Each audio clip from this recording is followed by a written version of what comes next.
वज़ीर आला के चंद्रशेखर राव की ज़ेर क़ियादत एक आला सतही जायज़ा इजलास मुनक़द हुआ, जिसमें रियासती उज़रा, मुख्तलिफ महकमे जात से ताल्लुक़ रखने वाले आला अहदेदारों, जिले collectors, additional collector, DFOs, conservators और DPOs, DRDOs के अलावा महकमा पंचायत राज, महकमा शहरी तरक्की, महकमा बरक़ी से ताल्लुक़ रखने वाले अहदेदारों ने शिरकत की।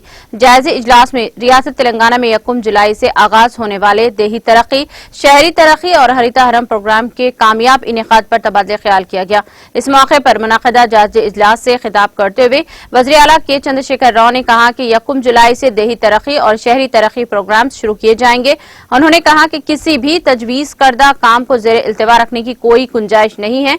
उन्होंने कहा कि तेलंगाना हुकूमत महकमा पंचायत राज का बेहतर ताउन कर रही है, इसके बावजूद कामों को इल्तिवा क्यों किया हो रहा है, जायजा लेने की जरूरियात है। वज़ीर आला के सियाह ने कहा कि देहातों में हर घर को 6 पौधे दिए जाएंगे और इसकी शजरकारी भी की जाएगी। उन्होंने कहा कि तेलंगाना रियासत को धान की पैदावार में नुमाया मुकाम हासिल हो रहा है।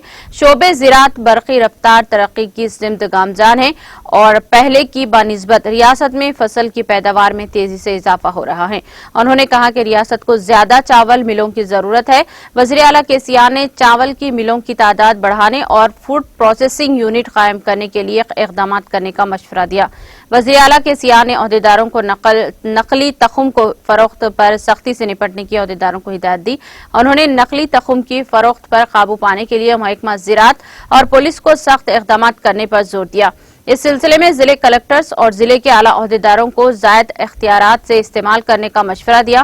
केसीआर ने कहा कि बिजली के मसले को हल करने के लिए देहात में यौम बिजली मनाया जाना चाहिए। उन्होंने मशवरा दिया कि लोगों को लेबर में हिस्सा लेने के लिए तहरीक पैदा की जाए।